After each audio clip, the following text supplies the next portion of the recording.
नमस्कार दोस्तों, मैं डॉक्टर मुकेश आपका हार्दिक अभिनंदन करता हूं आपके चैनल एस्ट्रो नक्षत्र 27 पे। दोस्तों, अभी मैं आपके सामने उपस्थित हुआ हूं तुला राशि के जातकों के लिए सितंबर महीने का मासिक राशि फल लेकर। तुला राशि यानी कि बैलेंस, संतुलन, आकर्षण। दोस्तों, सितंबर का महीना तुला राशि के जातकों के लिए एक टर्निंग पॉइंट साबित हो सकता है, एक मील का पत्थर साबित हो सकता है। बस ध्यान रखना है ग्रहों के उतार चढ़ाव को। कुछ ग्रह इस महीने जबरदस्त पावर में है, राजयोग बना रहे हैं, वहीं पे कुछ ग्रह अस्त है। जैसा कि आपको याद होगा, अगस्त महीने में धनेश मंगल लाभ भाव में गोचर कर रहे थे, वहीं पे गुरु और बुध दृष्टि संबंध से महाधनी योग का निर्माण कर रहे थे, जहां पे पैसे की आवक बनी हुई थी। लेकिन 17 अगस्त से 29 नवंबर मंगल अस्त हो चुके हैं। इस पीरियड में मंगल अस्त रहेंगे, यानी कि आपके धन के स्वामी धनेश अस्त रहने वाले हैं। अस्त का मतलब क्या होता है दोस्तों? उसमें पावर नहीं है, ऑटोमेटिकली धन योग बनाने की पावर नहीं है, धन देने की पावर नहीं है, लाभ देने की पावर नहीं है। किसके पास? मंगल के पास। लेकिन घबराने की आवश्यकता नहीं है दोस्तों। धनेश भले ही अस्त हो, लेकिन आपके राशि स्वामी शुक्र नीच अवस्था में 12वें भाव में गोचर कर रहे थे, द्वादश भाव में। तो ट्रांजिट में मूव करते हुए शुक्र 4 सितंबर को 4 सितंबर को गहन नीच की अवस्था को पार करते हुए 6 तारीख को तुला राशि में स्वग्रही हो जाएंगे। देखिए दोस्तों, कितना आनंद का समय है। ये समय बहुत ही महत्वपूर्ण है। आपकी राशि का स्वामी कौन? शुक्र। और शुक्र कहां आ गए दोस्तों? 7 नंबर यानी कि तुला राशि में। क्या बन गया? पंच महापुरुषों में एक राजयोग, मालव्य राजयोग। शास्त्र कहते हैं कि मालव्य योग जिसकी जन्म पत्रिका में होता है, वो धन धान्य से परिपूर्ण, ऐश्वर्य, पैसे की तो कभी कमी होती नहीं है, और भौतिक सुख सुविधाओं से युक्त, घर और वाहन से युक्त एक अच्छी जिंदगी जीता है। लग्जरी, कंफर्ट, ये सब उनकी लाइफ में होते हैं। तो दोस्तों, ये राजयोग आपकी पत्रिका में है तो जबरदस्त बात है। बट अगर आपकी पत्रिका में नहीं भी है तो एंजॉय करें शुक्र के इस गोचर का, मालव्य राजयोग का। क्या मिलने वाला है अभी बात करूंगा। फिलहाल बात करते हैं अगले ग्रह के गोचर की। अगला प्लैनेट है बुध। मरकरी, जो आपके 12वें भाव में उच्च का 6 डिग्री से सितंबर की यात्रा का प्रारंभ करेंगे और 22 सितंबर तक वहीं विराजमान रहेंगे 12वें भाव में उच्च के होके। अगले प्लैनेट की बात करते हैं दोस्तों, शनि। कर्म फलदाता शनि 14 डिग्री पे गोचर कर रहे हैं आपके 4th भाव में, सुख के भाव में, भौतिक सुख संसाधन के भाव में, माता के भाव में। लेकिन 14 से 12 डिग्री की ओर वक्री अवस्था में गोचर करते हुए ये सितंबर के महीने में वो बने रहेंगे आपके 10वें भाव पे दृष्टि देते हुए, आपके लग्ना पे दृष्टि देते हुए। और लग्ना में कौन है दोस्तों? मालव्य राजयोग बनाता हुआ शुक्र। तो सस राजयोग बनाता हुआ शनि और मालव्य राजयोग बनाता हुआ शुक्र आपके लगन में, और दोनों का दृष्टि संबंध दोस्तों। इसका फलित क्या होगा मैं अभी बात करने वाला हूं। चलिए एक और बड़े ग्रह की बात करते हैं, बृहस्पति। जैसा कि आपको पता है, देव गुरु बृहस्पति वक्री चाल चलते हुए कुंभ राशि से आपके 5वें भाव से वापस जाते जाते जाते मकर राशि में 14 सितंबर को गोचर करेंगे।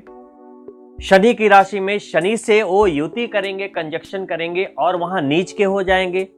बृहस्पति की नीच राशि है मकर, लेकिन चूंकि वहां शनि मौजूद है शश योग बनाते हुए, तो नीच भंग भी होगा। राहु से नवम पंचम योग में दोनों विराजित होंगे, तो शनि भी वक्री बृहस्पति भी वक्री, और राहु तो वक्री होता ही है हमेशा। तो राहु की दृष्टि जाएगी शनि पे और बृहस्पति पे संयुक्त रूप से। तो दो दो वक्री ग्रहों पे एक वक्री ग्रह की दृष्टि क्या फलित लेकर आई है, इसकी बात करूंगा। दोस्तों आइए अब बात करते हैं ग्रहों के राजा सूर्य की। जैसा कि आपको पता है स्व राशि में गोचर कर रहे हैं सूर्य सिंह राशि में। वहां से 16 सितंबर को सिंह राशि को छोड़ते हुए कन्या राशि में गोचर करेंगे, द्वादश भाव में गोचर करेंगे। और जैसा कि आपको पता है तुला राशि में सूर्य नीच के होते हैं, तो उसकी सिर्फ एक राशि पहले कन्या में जा चुके हैं, उनका बल कम होता जा रहा है। तो यहां पर एक मैनेजमेंट की जरूरत है, ग्रह बलों के मैनेजमेंट की जरूरत होगी इस महीने तुला राशि के जातकों को। अगर ये बात आप समझ जाते हैं तो ये मंथ बिल्कुल टर्निंग पॉइंट होने वाला है, क्योंकि जबरदस्त योगा योग बने हुए हैं। सूर्य जो कि ग्रहों के राजा हैं, उनके बल का अभी अक्टूबर तक लगातार कम होना और धनेश का अस्त होना, ये दो मामले तुला राशि के पक्ष में नहीं है। बाकी के सारे मामले तुला राशि के पक्ष में है। तो आपको क्या क्या फल मिलने वाले हैं मैं उसकी विवेचना करता हूं, और साथ में आपको कहां पे सावधानियां रखनी है मैं उसकी बात करूंगा। ब्रह्मांड के दो बड़े ग्रह शनि और बृहस्पति, और दोनों ही वक्री और राहु की वक्रगत अवस्था में, दोनों पे दृष्टि। तीन तीन वक्री ग्रह आपके साथ क्या करेंगे, चलिए बात करते हैं। दोस्तों इस वक्रीगत अवस्था को लेकर शास्त्रों में एक पंक्ति कही गई है, क्रूरा वक्रा महाक्रूरा सौम्या वक्रा महाशुभा। यानी कि कोई भी क्रूर ग्रह जब वक्री होते हैं तो अशुभ फल प्रदान करते हैं, वहीं पे बृहस्पति जैसे कोई भी ग्रह जब वक्री होते हैं, शुभ ग्रह जब वक्री होते हैं तो वो महाशुभ फल प्रदान करते हैं, अति शुभ फल प्रदान करते हैं। तो अभी बृहस्पति वक्री है तो हम क्या मानकर चले, शास्त्र के अनुसार अच्छा फल दे रहे हैं। और वहीं पे अगर शनि वक्री हैं, आपकी कुंडली में शनि बहुत ही बढ़िया स्थिति में ही क्यों ना हो, लेकिन वक्रगत होने पर उनके शुभाशुभ फलों में थोड़ी सी न्यूनता जरूर देखी जाएगी। मालव्य राजयोग जो आपके राशि स्वामी शुक्र बना रहे हैं जन्म चंद्रमा में स्व राशि में, और इस मालव्य राजयोग का फल तुला राशि और वृषभ राशि के जातकों को कुछ विशेष ही मिलता है, क्योंकि आपकी राशि के स्वामी होते हैं। अब होगा क्या दोस्तों, मालव्य राजयोग आखिर है क्या? गोचर के साथ ही आपका दिल दिमाग सिर्फ एक ही बात को मांगेगा, कंफर्ट, आराम, लग्जरीज और भौतिक सुख संसाधन। आराम तलब हो जाएंगे आप। आपको महंगी चीजें लेने का मन करेगा, भाई आईफोन चाहिए, एप्पल का लैपटॉप चाहिए, बढ़िया गाड़ी चाहिए, घर खरीदना है इत्यादि। मालव्य राजयोग का मतलब ही होता है कंफर्ट, सुख, संसाधन, ऐश्वर्य, पैसा। तो इसमें कोई कमी नहीं होगी। इस महीने सितंबर में शुक्र की जो स्थिति बनी हुई है, ये एक बेहतरीन स्थिति तुला राशि के जातकों के लिए कही गई है। तो दोस्तों इस मालव्य राजयोग का फल प्राप्त करने के लिए, इसके जो शुभ फल हैं, धन, दौलत, ऐश्वर्य, कंफर्ट, लग्जरीज, इसको प्राप्त करने के लिए आप तुला राशि के जातकों को क्या करना होगा, अपनी जन्म पत्रिका में शुक्र की स्थिति को देखना पड़ेगा कि शुक्र की स्थिति कैसी है, अच्छी है, बुरी है, बल है या नीच के हैं, अस्त हैं। तो अगर वो अच्छी स्थिति में है तो आपको कुछ भी करने की जरूरत नहीं है, आप इस अच्छे समय को एंजॉय करें। लेकिन कुछ तुला राशि के जातक ऐसे भी होंगे जिनकी पत्रिका में शुक्र नीच के होंगे या अस्त होंगे, तो उन्हें इस राजयोग का फल नहीं मिल पाएगा। तो उसके लिए आपको क्या करना है, शुक्र को बढ़ाना है, शुक्र को उच्च करना है। कैसे करेंगे, इसके मंत्र होते हैं ओम द्राम द्रीम द्रौम श शुक्राय नमः। साथ ही अगर आप अपनी हथेली देखें तो ये जो पर्वत होता है, ये जो माउंट है, अंगूठे के नीचे जो ये एरिया है, इसे कहते हैं शुक्र पर्वत। आप इसे भी टच करके देख सकते हैं कि इसमें मजबूती है या ये बिल्कुल ढीला ढाला लग रहा है। तो इससे आपको यह अंदाजा लग जाएगा कि आपका शुक्र कैसी अवस्था में है। अगर आपको लगे कि नहीं, शुक्र की स्थिति अच्छी नहीं है, या आप अपनी कुंडली की जांच करवाते हैं और आपको ऐसा महसूस हो कि लगे कि नहीं, शुक्र अच्छी अवस्था में नहीं है, तो आप चूंकि तुला राशि के जातक हैं और आपकी राशि के स्वामी हैं शुक्र, तो आपका परम कर्तव्य हो जाता है आपकी अपनी जिंदगी में हर सफलताओं के लिए कि शुक्र को ठीक रखें। शुक्र को ठीक रखने के लिए सबसे पहले तो शुक्र पर्वत के ऊपर ये जो आपका थंब है, वहां पर एक चांदी का छल्ला पहने या प्लेटिनम का रिंग भी पहन सकते हैं। साथ ही आप चाहे तो एक ब्रेसलेट पहन सकते हैं, जैसा ये मैंने पहन रखा है, ये भी शुक्र के लिए है। चांदी से, सिल्वर से शुक्र को मजबूती मिलती है। साथ में अगर आपकी कुंडली में शुक्र की स्थिति योग कारक है, त्रिकोणेश है या बहुत ही शुभ अवस्था में है, तो आप डायमंड पहन सकते हैं, उससे शुक्र में बहुत ही तीव्रता आ जाती है। तो ये तो मालव्य राजयोग को एंजॉय करने के लिए शुक्र को कैसे मजबूत करें, मैं इस बात को आपके सामने रख रहा था। मालव्य राजयोग बनने से शुक्र चूंकि आपके लगन में यानी जन्म चंद्रमा पे विराजित होंगे, तो आपके हेल्थ को भी लाभ मिलेगा, अच्छे से स्वास्थ्य की रिकवरी होगी, चेहरे पे एक रौनक आप देख पाएंगे, आकर्षण देख पाएंगे, और आप दूसरों के प्रति, अपोजिट सेक्स के प्रति आप अट्रैक्ट भी होंगे। साथ ही चूंकि वो जन्म चंद्रमा पे स्थिति बनाते हुए सप्तम को देखेंगे, सप्तम भाव पार्टनरशिप और वैवाहिक जीवन का होता है, ये काफी अच्छा संयोग है क्योंकि शुक्र वैवाहिक जीवन का कारक होता है। शुक्र के अच्छे पोजीशन के बिना एक सफल वैवाहिक जीवन की कामना भी व्यर्थ है। अब वो लगन में जन्म चंद्रमा पर बैठकर सीधी 7वीं दृष्टि सप्तम पर डालेंगे। इससे क्या होगा दोस्तों, कहीं भी कोई भी तुला राशि के जातक जो वैवाहिक जीवन में कहीं भी किसी भी परेशानी का सामना कर रहे थे, या कहीं कोई ऐसी बात हो रही थी जहां पे कुछ लड़ाइयां, झगड़े या मनमुटाव की स्थितियां बन रही थी, वहां पर संबंधों में मधुरता आएगी या उन चीजों में कमी आएगी जो मनमुटाव या लड़ाई झगड़े थे। तो यहां पर आप एक पहल कर सकते हैं, क्योंकि दोस्तों कोई भी विवाद एक तरफा नहीं होता, क्योंकि ताली एक हाथ से नहीं बजती। तो आपको पहल करनी चाहिए, समय अच्छा है। अगर आप इस विवाद को सुलझाना चाहते हैं, वैवाहिक जीवन में और मधुरता लाना चाहते हैं, तो एक अच्छा वक्त है। साथ ही कुछ ऐसे जातक भी होते हैं जो अपनी रूटीन लाइफ से थक चुके हैं और भले ही आप वैवाहिक जीवन में हैं, लेकिन एक निरस्ता है संबंधों में। आपको ऐसा महसूस होने लगा है कि आपका वैवाहिक जीवन अच्छा नहीं चल रहा, या कहीं ना कहीं कुछ कमियां हैं, आपको कमियां खल रही है। तो ये महीना आपको ये कमी पूरी करता दिखेगा। गोचर का सपोर्ट है, कहीं ना कहीं आप देखेंगे कि भगवान की ऐसी कृपा होगी, शुक्रदेव की ऐसी कृपा होगी कि वैवाहिक जीवन के फ्रंट पे आप काफ़ी अच्छे रिजल्ट्स को पा पाएंगे। आप अपने हेल्थ के फ्रंट पे अच्छे रिजल्ट को, इस राजयोग के जो इस फल की बात मैं कर रहा हूँ, यहाँ पर बहुत ही बढ़िया संयोग बन रहे हैं। ये एक अच्छा समय है, पहल करें, विवाद को सुलझाएं, वैवाहिक जीवन में मधुरता बढ़ाएं। साथ ही ये मालव्य राजयोग में इतनी शक्ति है कि अगर आप एक नया घर या गाड़ी लेने की सोच रहे हैं, या कोई भी कंफर्ट से रिलेटेड कोई भी वस्तु खरीदना चाहते हैं, लग्जरी से रिलेटेड कोई भी काम करना चाहते हैं, वो आपको प्राप्त हो सकती है। तो इसके लिए आप एफर्ट लें और मेरी शुभकामनाएं रहेंगी कि आपको जरूर मिले और आपको मनवांछित फल की प्राप्ति अवश्य हो। तो दोस्तों 14 सितंबर के पहले बृहस्पति आपके 5वें भाव में पहले की तरह धन लाभ देते रहेंगे। संतान हो या शिक्षा या प्रेम संबंध, वहां मधुरता देते रहेंगे और विद्यार्थियों को उच्च शिक्षा के लिए सफलता देते रहेंगे। अब ये धीरे धीरे जब वक्री होते हुए शनि भगवान के साथ विराजित होंगे और नीच भंग राजयोग बनाएंगे, तो दो बातें होंगी दोस्तों, दो बातें होंगी।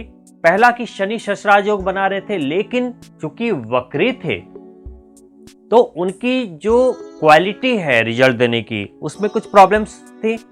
साथ ही राहु शनि नवम पंचम योग में थे। अब पंचम में बैठे हुए बृहस्पति जहां संतान, शिक्षा, प्रेम के साथ साथ आपके लाभ को भी बढ़ा रहे थे, वो शनि के साथ चले जाएंगे अब क्या परिवर्तन होगा, इससे बृहस्पति भी नीचभंग राजयोग में आ जाएंगे क्योंकि शनि वहां बैठे हैं चतुर्थ में। अब बृहस्पति कहां गए, आपके सुख के भाव में, माता के भाव में, भौतिक सुख संसाधन के भाव में। मालव्य पहले से बन रहा है, लग्जरी, कंफर्ट, भौतिक सुख संसाधन का योग, ऐश्वर्य का योग, धन का योग, और बृहस्पति पहुंच गए। अब वहां पहुंचने से दो बातें हो गई। पहली बात, शनि को कंट्रोल कर लिया उन्होंने। शनि भले ही सस राजयोग में आपको अनेकों बहुत बढ़िया रिजल्ट देते हैं, लेकिन जब से वो वक्री हुए हैं आपको एक एकाकीपन महसूस हो रहा था, अकेलापन, भीड़ में परिवार में रह के भी मन का ना लगना, एक निरसता का अनुभव हो रहा था। वहां पे आप अपने आप को संभलता हुआ महसूस करेंगे। साथ में पहले शनि और राहु नवम पंचम में थे, तो जब बृहस्पति शनि की राशि में आएंगे, मकर राशि में, शनि पे नियंत्रण हो जाएगा, उनकी नकारात्मक ऊर्जा में कमी आ जाएगी। साथ में बृहस्पति पांचवी दृष्टि से राहु को देखेंगे। राहु कहां बैठा है, अष्टम भाव में बैठा है। किस राशि में बैठा है, शुक्र की राशि में बैठा है। उसे भी कंट्रोल कर लेंगे, और चतुर्थ में बैठकर जब बृहस्पति वहां पर दृष्ट करेंगे तो क्या होगा, राहु कोई और नहीं, क्या है वो, इलेक्ट्रोमैग्नेटिक फील्ड है, शुक्रवत फल दे रहा है क्योंकि शुक्र की राशि में बैठा है। और शुक्र अभी क्या है, मालव्य राजयोग बना रहा है 5 तारीख से। तो राहु भी शुक्र को मजबूत कर रहा है, उसके रिजल्ट्स की गुणवत्ता को बढ़ा रहा है, और शुक्र भी मालव्य में चले गए, यानी कि मालव्य राजयोग की क्षमता अति शक्तिशाली हो गई। तो आपको क्या मिलेगा, पैसा, शोहरत, ऐश्वर्य, घर, गाड़ी, भौतिक सुख संसाधन, जो चाहे, जो आपकी ख्वाहिश हो, जो आपकी मनोकामना हो, ये राजयोग उसकी प्राप्ति कराए। साथ ही राहु वक्री होता है हमेशा, आपको पता होगा, और दो वक्री ग्रह चतुर्थ में और वहां नवम पंचम में, तो 3 वक्री ग्रह एक साथ, उनकी गति क्या हो गई, एक लय में आ गई।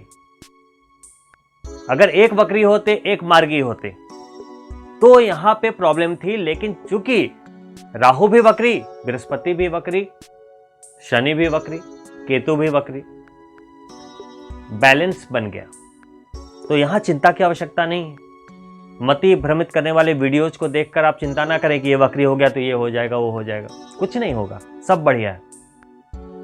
आपको सिर्फ एक ध्यान रखना है, शनि मेहनत कम कर देंगे क्योंकि दशम दृष्टि दे रहे थे। शनि चतुर्थ में बैठकर 7वीं दृष्टि से आपके दशम यानी कि कर्म भाव को दृष्ट कर रहे थे, वहां पे लाभ मिल रहा था आपको शस्त्राजयों का, लेकिन शनि की चूंकि चाल ही है शनै शनै, आराम से चलते हैं शनि, राजयोग भी देंगे तो धीरे धीरे, फल भी देंगे तो धीरे धीरे, यानी कि अगर धीरे धीरे आपको फल की प्राप्ति होगी, राजयोग है और राजयोग की प्राप्ति भी होगी, लेकिन शनै शनै, ये शनि का अपना एक नियम है। देखिए उनकी चाल ही धीरे है, चाहे आपकी दशा शनि की हो, है ना, चाहे तो राजयोग शनि का हो। बुरे फल अगर देंगे शनि, वो भी तड़पा देते हैं धीरे धीरे, एक बार नहीं है ना, वो धीरे धीरे, जैसे 7.5 का वक्त होता है तो कितना टफ टाइम होता है, 7.5 साल, क्योंकि वो स्लो हैं। और अगर 7.5 में वक्त थोड़ा खराब होता है, मानसिक परेशानी का समय होता है, तो क्या होगा, वो 7.5 साल निकलने में लगातार क्या होगा, बहुत कठिनाई, बहुत ही जातक क्या अपने संघर्षों का अनुभव करते हैं, इसीलिए तो शनि से डरते हैं। अब शनि की दृष्टि आपके लगन पे भी है, ये भूलिएगा नहीं, तो अपने कर्मों का पैमाना बिल्कुल क्लियर रखिएगा, बिल्कुल।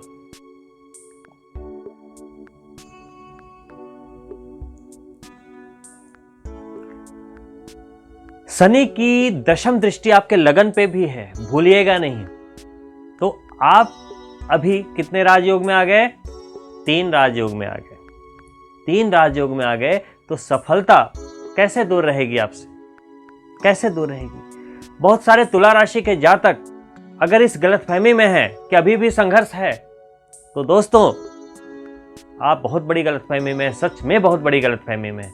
क्योंकि आप खुद देखिए दोस्तों, मैं आपको जो समझा रहा हूं, देखिए 3-3 राजयोग कैसे हो सकता है कि आपको फल ना मिले? कैसे हो सकता है? यानी कि आपकी पत्रिका में कुछ न कुछ खराबी है। क्योंकि गोचर का फल तभी मिलता है जब आपकी दशाएं ठीक हो और कुंडली में योगायोग हो, प्रारब्ध हो, प्रॉमिसेस हो। कुंडली में अगर लिखा होगा कि आपको घर मिलेगा, गाड़ी मिलेगी, संतान होगी, तभी तो गोचर दे पाएगा। नहीं तो गोचर में सब कुछ फिट है, योग बन रहे हैं सबको, संतान के लिए बृहस्पति बैठे हैं, कर्म के लिए शनि बैठे हैं, लाभ के लिए राहु नवम पंचम में आ गया, शुक्र मालव्य में आ गया, लेकिन आपकी पत्रिका में ही अगर धन नहीं है तो गोचर क्या कर लेगा? Got my point? क्या कर लेगा गोचर?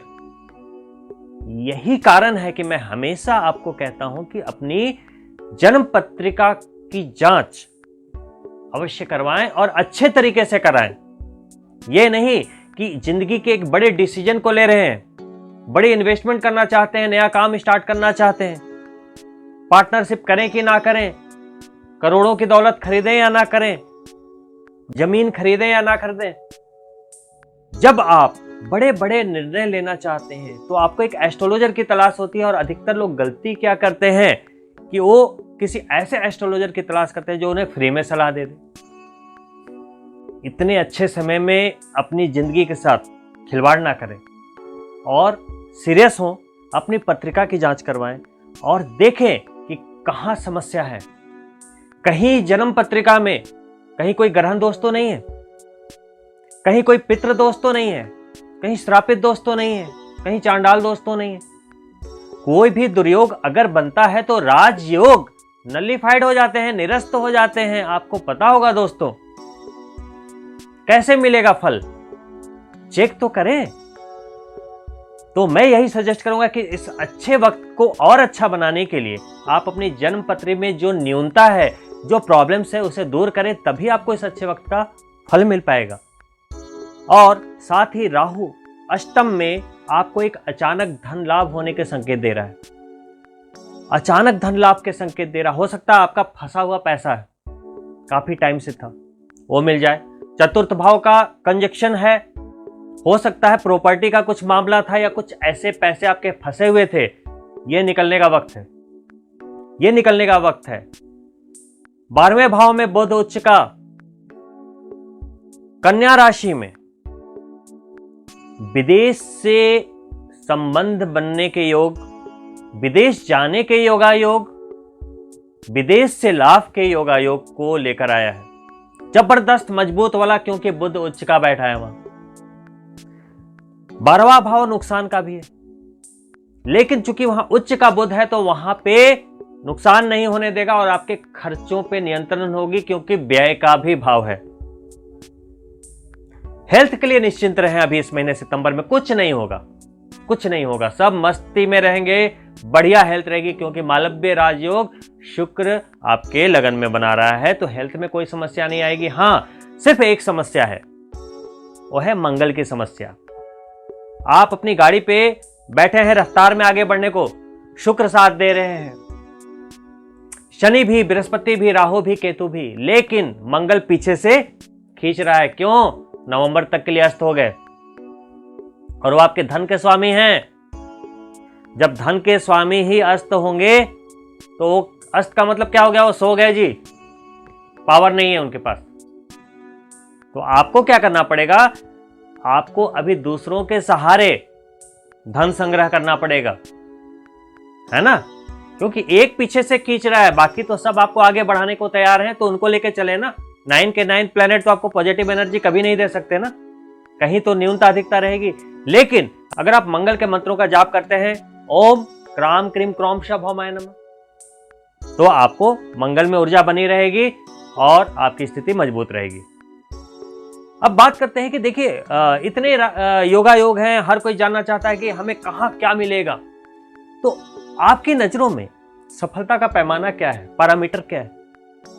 क्या बहुत सारा पैसा कमा लेना ही सफलता है? नहीं ना। देखो, मैं नहीं मानता इस बात को, क्योंकि पैसा तो बहुत लोगों के पास है। कोई अरबपति है, कोई खरबपति है, कोई करोड़पति है। लेकिन कोई जरूरी नहीं कि अगर आपके पास पैसा है तो प्रतिष्ठा भी है। कोई जरूरी नहीं।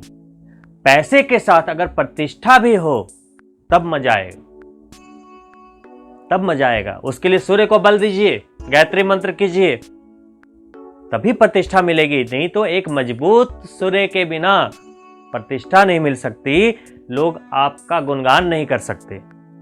और अगर सूर्य कमजोर है तो अपने मुंह से अपना गुणगान करना पड़ता है ना? वैसा नहीं होना चाहिए। प्लस सफलता का जो असली मजा तब है कि प्रोफेशनल यानी कि पैसे और शोहरत के साथ साथ जब आप पर्सनल फ्रंट पे, इमोशनल फ्रंट पे मजबूत हो। घर गए, वहां पर बीवी नाराज बैठी है, बच्चों से नहीं बनती, माता पिता से नहीं बनती, रिश्तों में खटास है, कोई संतान ना होने से दुखी है और किसी की संतान गलत रास्ते पे चली गई उससे दुखी है, बैलेंस नहीं है इमोशनल फ्रंट पे, तो यहां पे क्या होता है? आपका जो नजरिया होता है वही सारे विवादों का कारण बनता है। अब आप उधर खड़े हो, मैं इधर खड़ा हूं, मुझे दिख रहा है कि ये 6 लिखा है, आप बोलोगे 9 लिखा है। कोई गलत नहीं है, ना आप गलत ना मैं गलत।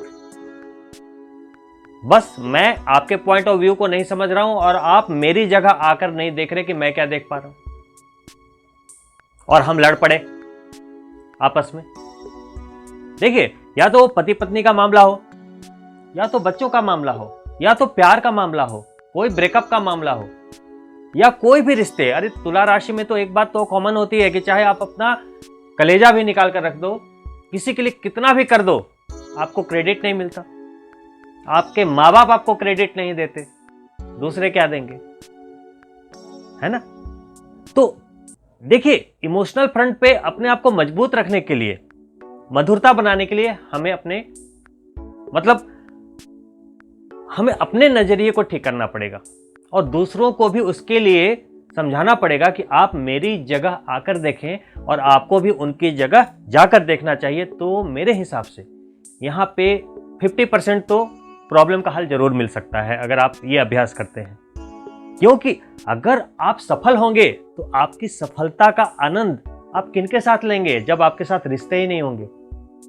दोस्तों, कोई जरूरी नहीं कि अगर पिता ये सोचे कि मेरा बेटा ही हर सैक्रिफाइस करेगा, वही गलत हो सकता है। नहीं, पिता भी गलत हो सकते हैं। हर पत्नी ये सोचे कि नहीं मेरा पति ही गलत है, नहीं, पति भी तो ये बोल सकता है कि मेरी पत्नी गलत है ना? कोई ये फिक्स पैरामीटर तो है नहीं कि नहीं इसी को गलत होना चाहिए। दोनों एक दूसरे को समझें, समस्याएं जरूर सॉल्व होंगी, क्योंकि ग्रह गोचर अपनी जगह है, वो हमारे मन से ही तो खेलते हैं, है ना? मन से ही तो खेलते हैं। अब देखिए, शनि की 7.5 आती है, बुरा प्रभाव देना होता है, कुछ भी ऐसा होता है। तो आप जब पढ़ेंगे, क्या लिखा है? रावण की गति मति बौराई जो राम से बैर बढ़ाई। तो वो क्या करते हैं? हमारी मति को ही तो भ्रमित करते हैं। ग्रह गोचर क्या करते हैं? हमारी मति को भ्रमित करते हैं। तो हम अगर अपने मन पे नियंत्रण रखते हैं, मन यानी चंद्रमा पे नियंत्रण रखते हैं, है ना, सब कुछ ठीक रहेगा। तो दोस्तों, इन्हीं शब्दों के साथ मैं आपसे इजाजत चाहूंगा और एक आग्रह है, अगर आपको ये वीडियो अच्छा लगा तो लाइक अवश्य करें, अपने मित्रों के लिए शेयर भी करें। साथ ही अगर आप चैनल से नए जुड़े हैं तो सब्सक्राइब करें और बेल बटन दबाएं ताकि आपको इस तरह के इन्फॉर्मेटिव वीडियोज के नोटिफिकेशन समय समय पर मिलते रहें। अगर आप अपनी कुंडली की विस्तृत विवेचना करवाना चाहते हैं, डेप्थ एनालिसिस बिल्कुल साइंटिफिक तरीके से करना चाहते हैं, जानना चाहते हैं कि ग्रह में कितना बल है, क्या है, कौन से दोष आपकी कुंडली में है, कौन से दुर्योग है, कौन से योग है, ये सब बातें समझने के लिए आप www.astronachatra27 पे जाकर आप अपने स्लॉट को बुक कर सकते हैं। मैं आपके साथ वीडियो कॉल पे जुड़ूंगा और आपको जो भी चीजें हैं समझाऊंगा। अगर कुछ खराबी रही, कोई प्रॉब्लम है, कोई दुर्योग है, तो मैं उसके रेमेडीज बताऊंगा।